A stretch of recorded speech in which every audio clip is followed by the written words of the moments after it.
Hello friends, মাই মম রেসিপিতে আপনাদের সকলকে জানাই সুস্বাগত। আজ আমি আপনাদের সামনে হাজির হলাম মাশরুমের একটি সুস্বাদু রেসিপি নিয়ে। রেসিপিটি বানানো ভীষণই সহজ, খেতেও হয় দারুণ টেস্টি।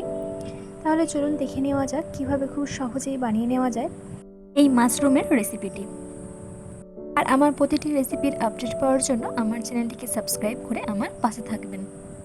প্রথমে নিয়ে নিয়েছি মাশরুমটাকে এবার আমি ছোট ছোট টুকরো করে কেটে নেব। দেখুন, মাশরুমগুলোকে আমি ছোট ছোট টুকরো করে কেটে নিয়েছি। আপনারা আপনাদের পছন্দ অনুযায়ী শেপ দিয়ে কেটে নিতে পারেন। এবার চুলায় আমি এটি কড়াই বসিয়ে তাতে একটু পানি দিয়ে নিলাম, আর পানিটাকে এবার আমি একটু হালকা গরম করে নেব। অপর দিকে দেখুন, আমি কিছু ভেজিটেবলস কেটে নিয়েছি। আমি এখানে ভেজিটেবলসের মধ্যে ব্যবহার করেছি মটরশুঁটি, টমেটো, ধনেপাতা, কাঁচা লঙ্কা আর পেঁয়াজ। আর দেখুন, পানিটা একটু হালকা গরম হয়ে উঠেছে। এবার এই পানির মধ্যে দিয়ে দেব পরিমাণ মতো লবণ। লবণটা দিয়ে নেওয়ার পর এবার আমি দিয়ে দেব মাশরুম। দেখুন, আগে থেকে যে কেটে রাখা মাশরুমগুলো আমি দিয়ে দিলাম। এবার দেব হাফ টেবিল চামচ হলুদ গুঁড়ো। হলুদ গুঁড়োটা দিয়ে নেওয়ার পর একটু নাড়াচাড়া করে নেব।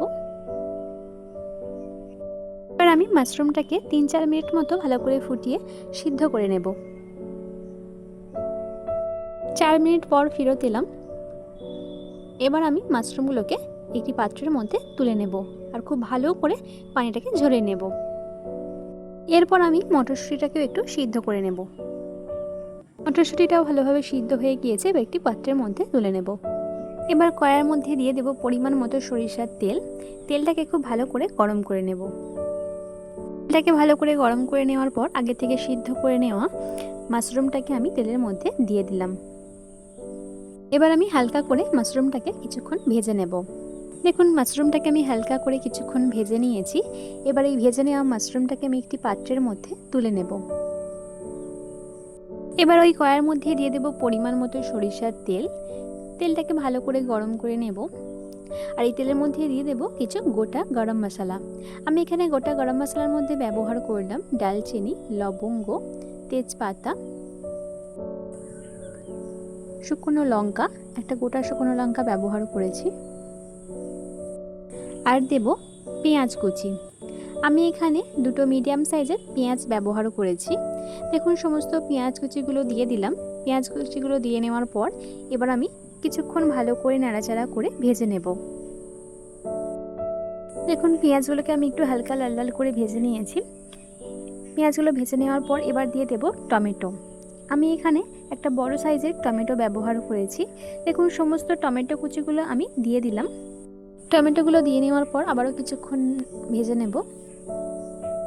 এবার দেব লবণ। আমি এখানে পরিমাণ মতো লবণ দিয়ে নিলাম।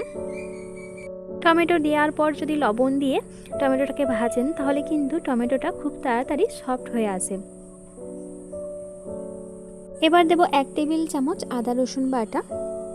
দেব কাঁচা লঙ্কা। আমি দুটো বড় সাইজে ছিঁড়ে নেওয়া কাঁচা লঙ্কা ব্যবহার করলাম।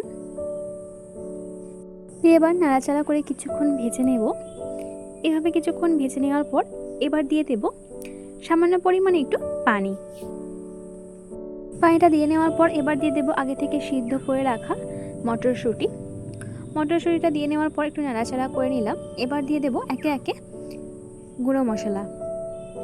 আমি এখানে গুঁড়ো মশলার মধ্যে ব্যবহার করলাম 1 টেবিল চামচ হলুদ গুঁড়ো, পরিমাণ মতো লঙ্কা গুঁড়ো বা 1/2 টেবিল চামচ লঙ্কা গুঁড়ো। আপনারা লঙ্কার পরিমাণটা বুঝে ব্যবহার করবেন।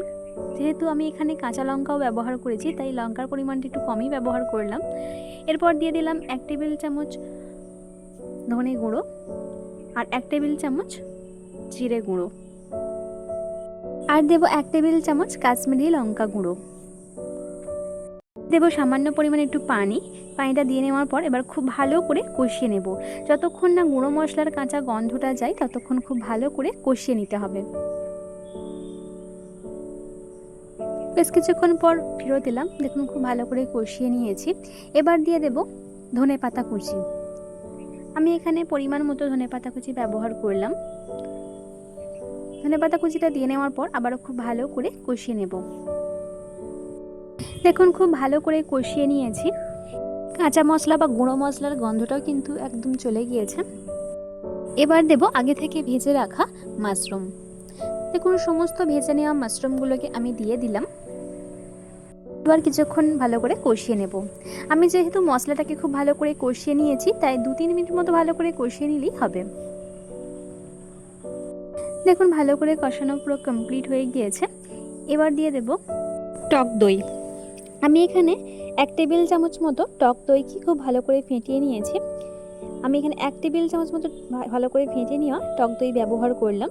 টক দইটা দিয়ে নেওয়ার পর একটু নাড়াচাড়া করে নেব। এইভাবে একটু নাড়াচাড়া করে নেওয়ার পর বা ভালো করে কষিয়ে নেওয়ার পর দিয়ে দেব পরিমাণ মতো পানি।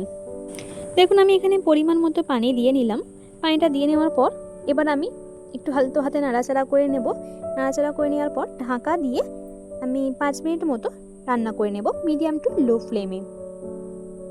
5 মিনিট পর ফেরত এলাম। দেখুন রান্না পুরো কমপ্লিট হয়ে গিয়েছে। এবার আমি গ্যাসের ফ্লেমটা অফ করে দেব আর গরম গরম পরিবেশন করে নেব। আমার আজকের এই মাশরুমের রেসিপিটি আপনাদের কাছে কেমন লাগলো সেটি আমাকে কমেন্টের মাধ্যমে অবশ্যই জানাবেন। আর যদি ভালো লেগে থাকে তাহলে আপনারাও বাড়িতে ঠিক এই রকমভাবে বানিয়ে নিতে পারেন। আশা করছি আপনাদের সকলের খেতে ভীষণ ভালো লাগবে। আজকের মতো তবে আমি আপনাদের কাছ থেকে বিদায় নিলাম। কাল আবারও দেখা হচ্ছে নতুন কোনো এক রেসিপির সঙ্গে। আপনারা সকলে ভালো থাকবেন এবং সুস্থ থাকবেন।